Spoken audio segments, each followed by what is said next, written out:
Hello guys, this is advocate Rukhsar Ahmad and welcome to my channel learn law. Friends, अगर किसी के ऊपर कोई चेक बाउंस का केस दर्ज कर दिया गया है under section 138 negotiable instrument act के अंदर, तो उस केस को कैसे डिफेंड करना है। फ्रेंड, चेक बाउंसिंग का केस एक नॉर्मल केस से थोड़ा सा डिफरेंट होता है। इसमें कुछ टेक्निकलिटीज होती हैं, कुछ ऐसी चीजें होती हैं जो आम प्रोसीजरल लॉ के अंदर यूज नहीं होती हैं। तो आइए शुरू करते हैं। फ्रेंड, चेक बाउंसिंग केस के अंदर ये सबसे पहले मैंडेटरी है कि जिस व्यक्ति का चेक बाउंस हुआ है उसे एक लीगल नोटिस जरूर सर्व करना होता है अपोजिट पार्टी के अंदर। सपोज मैंने एक चेक दिया था किसी को और उस व्यक्ति के खाते में जब वो चेक डाला गया तो वहां पर वो चेक बाउंस हो गया, तो वो मुझे अब एक लीगल नोटिस सर्व करेगा। ये जब भी कभी मेरे ऊपर कोई लीगल नोटिस आता है तो ये ध्यान रखिए, लोगों के अंदर ये प्रैक्टिस है कि वो लीगल नोटिस लेने से मना कर देते हैं। ये एक मिसकंसेप्शन है लोगों का कि अगर हम लीगल नोटिस नहीं लेंगे तो हमें कोर्ट में उसका जवाब नहीं देना पड़ेगा। लेकिन फ्रेंड्स, ये ध्यान रखिए कि आजकल टेक्नोलॉजी का दौर है। जब कोई भी व्यक्ति आपको एक लीगल नोटिस भेजता है, चाहे वो कुरियर से भेजे, स्पीड पोस्ट से भेजे या रजिस्टर्ड पोस्ट से आपको लीगल नोटिस भेजा जा रहा है, तो ध्यान रखिए अगर आपका एड्रेस सही है तो बाद में इंडियन गवर्नमेंट की जो पोस्टल वेबसाइट्स हैं वो उन वेबसाइट्स पर प्रॉपर एक ट्रैकिंग रिपोर्ट होता है, जिस ट्रैकिंग रिपोर्ट में यदि आपने उस नोटिस को लेने से मना कर दिया है तो वहां पर बकायदा मेंशन होता है कि रिफ्यूज टू टेक या रिफ्यूज टू सर्व। तो फ्रेंड्स, अगर आपने उसको रिफ्यूज कर दिया है तो ये ध्यान रखिए ये चीज आपके खिलाफ जाएगी। आपके पास कभी भी कोई लीगल नोटिस आता है, आप उसको बेहिचक लीजिए और अपने एडवोकेट से उसमें कांटेक्ट कीजिए और कोशिश कीजिए, कोशिश नहीं करनी है बल्कि मैंडेटरी है आपके लिए कि आपको उसका जवाब विद इन टाइम दे देना है। अगर आप उसका जवाब दे रहे हैं तो जाहिर सी बात है उसके अंदर आपको अपना डिफेंस भी मेंशन करना होगा। आपके डिफेंस के अंदर वो चेक किस वजह से आपने उस व्यक्ति को दिया था और उसके बाउंस होने की क्या वजह है। आपने श्योरिटी के तौर पर दिया था या आपका वो चेक खो गया है या आपके साइन नहीं है या उसने आपके फर्जी तरीके से आपसे चेक लेके अपने अकाउंट के अंदर फाइल कर दिया है। जो भी XYZ आपके पास ग्राउंड है, आपका डिफेंस है, वो आपको उस लीगल नोटिस के अंदर जरूर मेंशन करना है, क्योंकि यही आपका ग्राउंड जब आपके ऊपर बकायदा केस कोर्ट के अंदर फाइल किया जाता है, आखिर तक इसी डिफेंस को लेकर आपको चलना होगा। लीगल नोटिस का जवाब देने के बाद कुछ दिनों के बाद आपके यहाँ पर जिला अदालत से आपके पास फिर एक और नोटिस आएगा जो कोर्ट का नोटिस होता है। फ्रेंड्स, कोर्ट के नोटिस को भी आपको रिसीव करना है, उसकी अननेसेसरी आपको उसको रिफ्यूज नहीं करना है। अगर आप उसको लेने से मना कर देते हैं तो ध्यान रखिए कोर्ट ये मानकर चलती है कि आपके पास लीगल नोटिस पहुंचा लेकिन आपने नहीं लिया। उसके बाद कोर्ट आपके खिलाफ वेलेबल वारंट या डायरेक्ट कभी कभी नॉन वेलेबल वारंट भी इशू कर देती है। ऐसी कंडीशन के अंदर आपके लिए एक डबल समस्या वहां पर खड़ी हो जाती है। तो जब भी कभी आपके पास कोई भी लीगल कोर्ट की तरफ से समन्स या नोटिस आते हैं, आप उनको रिसीव करिए और अपने एडवोकेट से जरूर कंसल्ट कीजिए। आपके लिए मैंडेटरी है कि जो भी आपको उस नोटिस और समन्स के अंदर डेट दी हुई है, जो भी नेक्स्ट डेट ऑफ हियरिंग है जिसमें आपको कोर्ट में उपस्थित होने के लिए कहा गया है, आप अपने एडवोकेट के साथ वहां पहुंचिए। पहली ही डेट पर एक्यूज्ड को, यानी कि जिसने चेक इशू किया था, उसको अपनी बेल वहां पर जाकर करानी होती है।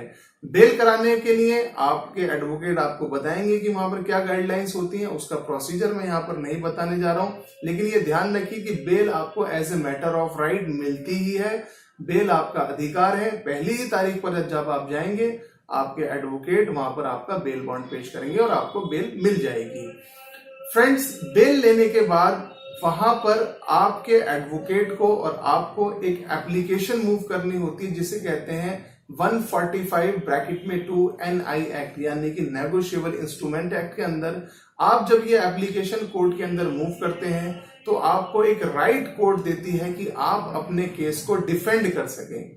अगर आप ये एप्लीकेशन मूव नहीं करते हैं तो ये ध्यान रखिए कि आपको अपने केस को डिफेंड करने का, आपको अपनी बात कहने का कोर्ट के अंदर मौका नहीं मिलेगा। तो कभी कभी कोर्ट खुद ऑरल रिक्वेस्ट के ऊपर भी 145(2) की रिक्वेस्ट मान लेती हैं और कभी कभी हमें और ज्यादातर केसेस में हमें 145(2) NI एक्ट की एप्लीकेशन इन राइटिंग देनी होती है, जिसका जवाब अपोजिट पार्टी को फाइल करना होता है।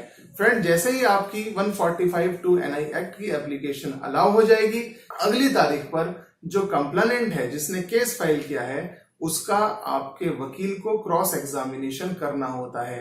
आपने फिल्मों में देखा होगा कि किस तरीके से फिल्मों में सवाल पूछा जाता है किसी भी व्यक्ति से और उस सवाल और जवाब को जज बड़े ध्यान से सुनते हैं। तो कोर्ट में भी मोर और लेस कुछ इसी तरीके से आपके वकील को अब एक मौका दिया जाता है कि आपका वकील जिसने केस फाइल किया है यानी कंप्लेनेंट से उसके सवाल कर सके, ताकि उसमें जो भी कमियां हैं, कुछ कॉन्ट्रडिक्शंस वो क्रिएट करने की कोशिश करते हैं, सच और झूठ को बाहर निकालने की कोशिश करते हैं। फ्रेंड, जैसे ही गवाही कंप्लीट होती है कंप्लेनेंट की, तो ये ध्यान रखिए कंप्लेनेंट अपनी गवाही के अंदर खुद मौजूद होता है। बैंक के रिकॉर्ड को वो अपनी गवाही के अंदर मंगाते हैं, क्योंकि चेक बाउंस हुआ है, उस चेक बाउंस का सारा रिकॉर्ड वो मंगाते हैं। इसके अलावा जिस भी मोड से आपको एडवोकेट ने लीगल नोटिस भेजा था, वो उसकी ट्रैकिंग रिपोर्ट्स भी मंगाई जाती है पोस्ट मास्टर के थ्रू या उनके स्टाफ के थ्रू। फ्रेंड, जैसे ही यहाँ पर कंप्लेनेंट की विटनेस कंप्लीट होती है, अब यहाँ पर एक मौका मिलता है एक्यूज्ड को कि वो उसके यहाँ पर बयान होते हैं, यानी कि स्टेटमेंट ऑफ एक्यूज्ड होती है। स्टेटमेंट ऑफ एक्यूज हमेशा ध्यान रखिए ये विदाउट ओथ होती है, यानी कि आप जो भी कुछ कह रहे हैं वहां पर वो आपको एक सर्टेन लिमिट तक वो चीज आपको सपोर्ट करने जा रही है। जैसे ही आपकी स्टेटमेंट ऑफ एक्यूज रिकॉर्ड होती है फ्रेंड्स, उसके बाद आपके एडवोकेट को ये कोर्ट के अंदर ये बताना है कि हम भी अपने डिफेंस के अंदर विटनेसेस लाना चाहते हैं।